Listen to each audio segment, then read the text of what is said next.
Well, hey everybody, I'm Jan Erickson, and this is As Above, So Below, a rune and tarot divination for Thursday, the 26th day of September, 2024. I hope your week's going well. We had a lot of wind here yesterday. That's always fun. Depends on the direction it's coming from as to how cold it is, but it kind of crushed some of my tomato plants a little bit. Those things are huge, though, so the weight alone would do that. But anyhow, let's go ahead and get started by taking the rune from the Elder Futhark bag here. Get the last one to go into my hand. We have Laguz. Now, Laguz is the 21st rune of the Elder Futhark. It looks like a little hook. It's one half of the rune Ewaz. If you were to reverse it and have it go this way, you would have an M, and you'd have Ewaz. But here we have Laguz, and it's about intuition and flow. It's an occult-oriented or clairsentient-oriented rune. It can be used and visualized in trance workings or just little meditations where if you're empathic, you have to bring all your energy back, kind of sever or cut or dissolve the connections, the energetic connections you have from where you place your attention during the day, or if someone else is coming in and tapping you on the shoulder and and thinking about you, you might feel that. And so you want to have time where you just are in your own energy. And so you can use Laguz as a magical hook to visualize that and pull that after you sever the cords or cut them or dissolve the channels. I prefer to look at it as essentially dissolving the channels and letting them just fall away and then pull my energy back to me. It's just a way of cleansing. It's a way of recentering and letting go of those attachments that could be bothering you throughout the day. But other than that, it's really about purification and cleansing. It's a water element rune. So anything, that's cleansing and rebalancing, you can use Laguz for. It also indicates that needs to happen, that maybe you need to do a little bit of that internal housekeeping, if you will, and pull that energy back to you today, just to start anew, in a sense. Let's go ahead and do the Geomancy rune. I'll throw the elemental runes down here and put them in the order of fire, air, water, and earth. There's earth, there's water, there's fire, and there's air. So we had this on, or no, when was it? I'm not sure when we had it. I thought it was last week, but I don't think so. Oh, it could have been last Thursday because I didn't write any of that. No, we had it was last Thursday. So this is Puella or Puea. It's Puella and Pur are the two youthful energies in the Geomancy set of runes. Pur is the little boy energy, and Puella is the little girl energy, and it just means youthful, curious, scattered focus. Lack of impulse control with Pur, not really so much with Puella. But this is Puella. I say this, I was a Puella growing up because I was interested in so many different things at once, even now. And so, but like my granddaughter running through the pasture, chasing a butterfly and then seeing something else and chasing it, that would be an example of that type of energy that's real unstable, if you will, and excitable and having fun and all of that. So it's a very positive rune. But again, clearing out the clutter, if you will, allows you to embrace that kind of energy. Now, obviously, if you need to stay focused on something, it may not be the best energy to have, but at least it's positive with Puella. Not so much about a lack of impulse control. I had two boys, and there were moments in their lives when because they're only 2 years apart, and they get too quiet, I have to go look and see, what are you doing? And so, a little lack of impulse control, doing different things. And I know one day they were making potions with things they shouldn't have been making potions with. And so we had to stop them. I had to send my husband out after them. It's like, go stop them. So, I mean, it just depends on what this has to do with. But let's just start out with clearing away all the negative energy or negative impulses around you, and coming back to your center so that you can start new and fresh and be in that curiosity zone today. Let's go ahead and cut the deck, and I'll take the lower half and draw 3 cards. Well, like we've been doing of late, I've been getting 2 cards from the minor arcana and 1 from the major, and that's no different today. We have 1 from the suit of wands, 1 from the suit of cups, and then we have the moon. So we have the 2 of wands, the 5 of cups, and the moon is an 8. Or I'm not an 8, an 18. So a 9 reduces to 9, an 8. Let's see, where is my little calculator here? Let's go ahead and do the numerology. So we have a 21 for Lagos, plus 2, plus 5, plus 18. That's 46. 6 and 4 is 10. 1 and 0 is 1. So 1 is the, so again, it's new beginnings. Again, getting yourself in a space where you let go of everything else and everything else coming in on you, and find your center, that alignment in spirit, that alignment in source presence or in the soul energy. And stay there, and from there you can be very creative.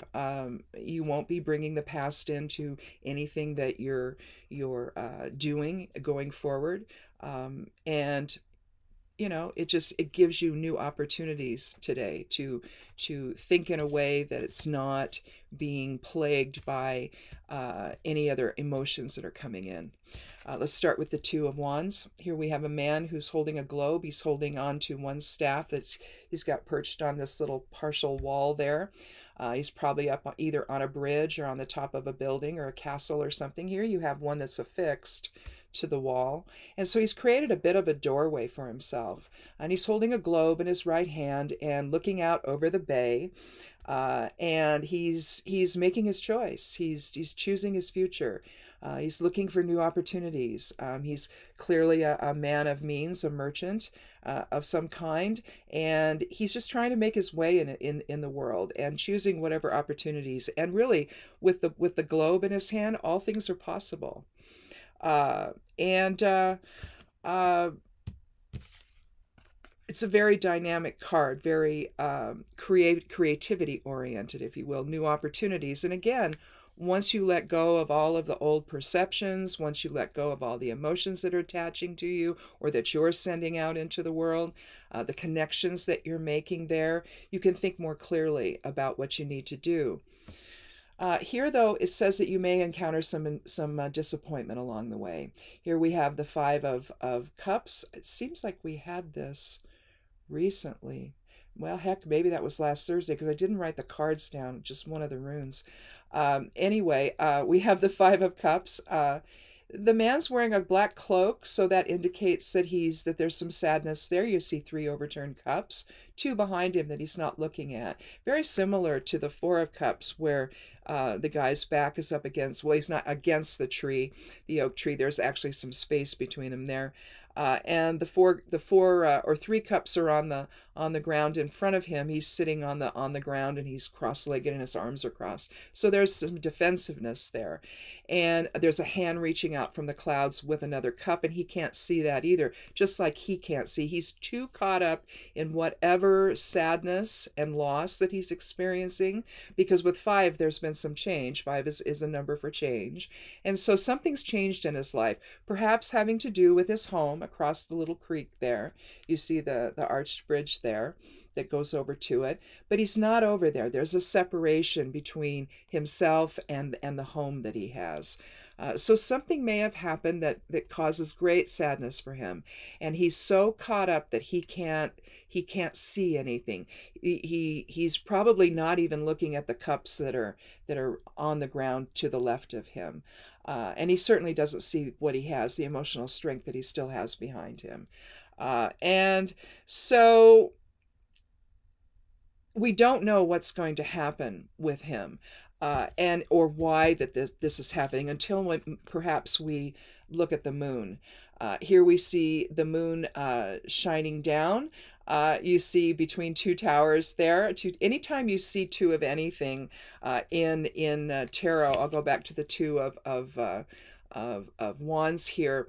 Two denotes balance. And again, so does Laguz, a rebalancing of sorts. It could be that it could be that he is trying to find a new balance in his life. Maybe the job he was having before, maybe it wasn't doing it for him. And so now he wants to find something new, but he needs to have things in a better balance for himself. And so two could also reflect that in this card.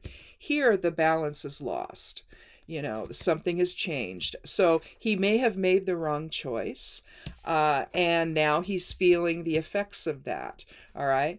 But then you come here to the moon. The moon can be about a lot of things. It can be our dreams, our emotions. It can mean cycles. It can be rebirth.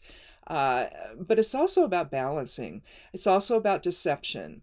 So here you have the little crayfish coming out of the water. That signals rebirth. You have the dog and the wolf, which is the receptive and active presence in our life. It's the two different types of polarity. Often you'll hear it called masculine and feminine. Feminine would be receptive. Masculine would be active. Here you see a winding path up to the mountains there that goes in between them. So you're looking at some kind of an inner balance, and maybe instead of deception by others that the moon can indicate, and I'll stop here before I say any more. It being the 18th card, that reduces to 9, so that's endings and completion. It's also spirituality. It's also generosity. But here, maybe instead of a deception from somebody else that's caused this, maybe it was self-deception. Maybe he thought that he was doing something positive here, and in the beginning, there's nothing wrong with looking for something new, for a new opportunity. But maybe maybe somebody along the way conned him into thinking that, oh, this is the one to take. And he was quite bereft about it, because now he can't provide for his family that may be in the castle or the little home over there. And so he's very bereft. The change has happened, and it's not been a positive one. So the creativity that could have flowed with Puella maybe was too scattered of a focus, and he picked the first one that came along, maybe, or one that somebody was telling him, oh, this is the thing to do, but realistically, maybe he was going to get into business with him, but this guy was the only one that was going to make any money. He was not, and he didn't know that. So it just seems like in the attempt to find that balance, in the attempt to do something better with his life, something happened and it didn't turn out well. And there's been some level of emotional loss. Maybe he's embarrassed. Maybe he's humiliated. With the dark robe here, the dark cape, it just signals to me that there's just something inner going on there. And so rather than maybe somebody else harming him, maybe the choice that he made, or maybe they did, but the choice he made, now he feels foolish about. All right, perhaps he feels that way. And so the deception here with the moon and the rebalancing that needs to happen and the transformation that needs to happen is the self-deception within. And again, with Laguz, sometimes the energies that come upon us, especially if you're empathic, if you're empathic and you go into a big box store where there's a lot of people, or a grocery store where there's a lot of people, you got to pick your better times where there's not so many, because you can walk by someone who's having a moment and you don't know, and suddenly you pick up on that energy. And so you start feeling that way. It's that out of the blue, all of a sudden I'm feeling a certain way. It may not be you. It may be something else coming that you just happen to walk through a field of energy. Someone's aura is reflecting that emotional state of theirs, and now you're picking up on it. If I've walked by couples in stores where clearly they're not happy with one another, and so you walk by and you pick that up, and it's like, ooh, and you got to get rid of it right away, because then suddenly it's going to cloud your own mood and your own perceptions and all of that. And so again, that's why with Laguz, coming to your center, finding that balance, aligning in spirit, is going to get you where you need to go. It needs to raise your vibration. You let go of all this other stuff that, even if it came from you to begin with, it gives you a chance to start again. And again, that's, you see that in the 2. I mean, theoretically, we could maybe put the 2 at the end, but I don't think we need to do that. I think sometimes we make decisions that don't pan out, and depending on how that happened, we might feel a tremendous sense of loss, because what we thought was going to happen isn't going to happen. It just didn't. And now you suffer the feelings of loss, or maybe even humiliation, if it's something that maybe you should have known better. Maybe you thought, well, maybe I need to wait, but then you jump in anyway. We've all had moments like that you regret. So even if we just talk about this as something's changed, that this didn't pan out and something's changed, and you have tremendous regret over what you did, because maybe it is impacting your home life and your financial security and all of that, or the trust you've built with other people, maybe. And so again, instead of casting blame everywhere else, go within first and see if another rebalancing needs to take place.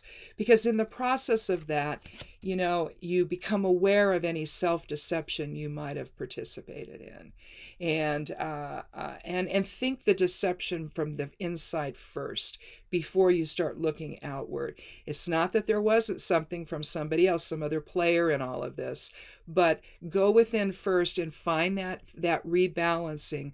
And if there was any false perception that you had, if there was anything that you thought was real but it wasn't, make sure that you cleanse that idea from within first before you start then looking outward to say, okay, especially if somebody conned you a little bit and said, oh, this is going to be a great thing, come and invest.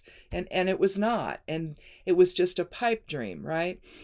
There may be some deception from without, but honestly, look within first before you go there. I mean, unless it's obvious, where other people were in the same boat you were, where they made promises that they just couldn't keep. It could be something like that. But and it would still cause this feeling of regret and loss, either way you want to look at it. So let's just look at it both ways. But again, with Puella, I think the influence there is don't jump at the first thing you see. And that might be the counsel of the reading, is you just don't want to jump into the first thing that you see. And generally speaking, when you do a little meditation with Laguz, you can wipe all that out and start anew, start fresh, essentially. Have a little bit of internal cleansing or a little internal purification, metaphysically, essentially. And make sure that your emotions are in a place where you're acting from the place of emotional strength instead of weakness. And weakness might be taking the first good thing that seems obvious to you. Oh, yes, that's just perfect. Let's go for that. But in fact, it's not. And so maybe the decision that gets made isn't correct. And again, you may feel tremendous regret over it, over the changes that causes in your life. And now you just need to come back to your center again and balance that masculine and feminine presence within. If you're somebody like me that has, like I'm a Libran, but I've got Mars in Libra. So there's has to be a balancing of that assertive energy to make it a little more palatable for people. Otherwise, if I don't do that, I can be very direct, which sometimes, people don't know what to do with that. And so, I mean, direct to a point where I just say what it is, and maybe you kind of need to ease into it a little bit and be a little more diplomatic about it, right? Librans are supposed to be diplomatic. Well, Mars in Libra, that's that little extra energy you got to deal with, right? And so in any event, with the one numerology for the whole reading, again, that's new beginnings. It's also leadership. It's also talent. It's also it's indicative of your sun sign. In the first house maybe. So what the first house in astrology all talks about, issues like that. But I think that honestly, it just could be that you might have gotten a little, what do they say? You get a little further out on your skis than you need to be. I don't know what that expression is. Something about that. And maybe you made a decision that just isn't going to work out, and you're feeling bad about it. And it's caused some change in your life. Now you've got to start over again and find something else. And you have to do it from a place where you don't deceive yourself into thinking and taking the first thing again that comes along. Maybe we'll just say it that way. So however that might resonate or apply, hopefully that kind of gives you a direction of how you deal with something like that, with Laguz and the Moon card. Because very similar, I mean, they really are pretty similar in energy to one another, Laguz and the Moon card. And especially in terms of awakening and your intuition and a little bit of a rebirth in how you see things and how you acknowledge the energies around you, and whether or not you're drawn in by something that seems really new and exciting, like with Puella, it seems new and exciting, and yeah, that'd be fun to do, let's go do that, without really doing your due diligence, maybe. So you could think of that in terms of maybe a little self-deception there. So you just have to be careful when you're doing things like that. And then if you do, then you keep, and if you practice this, the meditation, whether you're empathic or not, just visualizing your energetic channels that get created during the day. Do it at night before you go to bed, or do it in the morning when you get up, or both, so you can start new and you don't have anything really influencing you other than the present moment. So anyhow, thanks a lot for watching. I appreciate you all. If you have not yet clicked subscribed, I'd love you to do that. If you have and you've come back, thank you so much. I'm getting close to getting done. Well, I've got 3 things done. The forecast isn't quite done yet for next week, but I'll finish that here. And probably by tomorrow it'll be done. And everything comes out in the midnight hour of Sunday morning. And over at Stepping Aside, the web address there is imsteppingaside.com. So you'll see the forecasts, the correspondences for work and magic for the week, the herb magic post. I'm doing a series on different herbs you can use in magical workings and how you use them. And let's see. Oh, also the astrological overview, which has the moon stuff for the week and where the planets are in their signs for the week, and what's in retrograde. So. Check all that stuff out. I also published a lot of the stuff over on Patreon, Medium, and Substack, and there's links to that below the video. If you click on more, a little window will open, and all that's there. The web address is up at the top. If you scroll down, you'll see that the other places that I publish, and also the dreaded social media sites I'm on. So anyway. Again, thanks for watching, and have a wonderful weekend. And come back on Monday for another edition of As Above, So Below. Be good to yourself, be good to one another, and blessed be.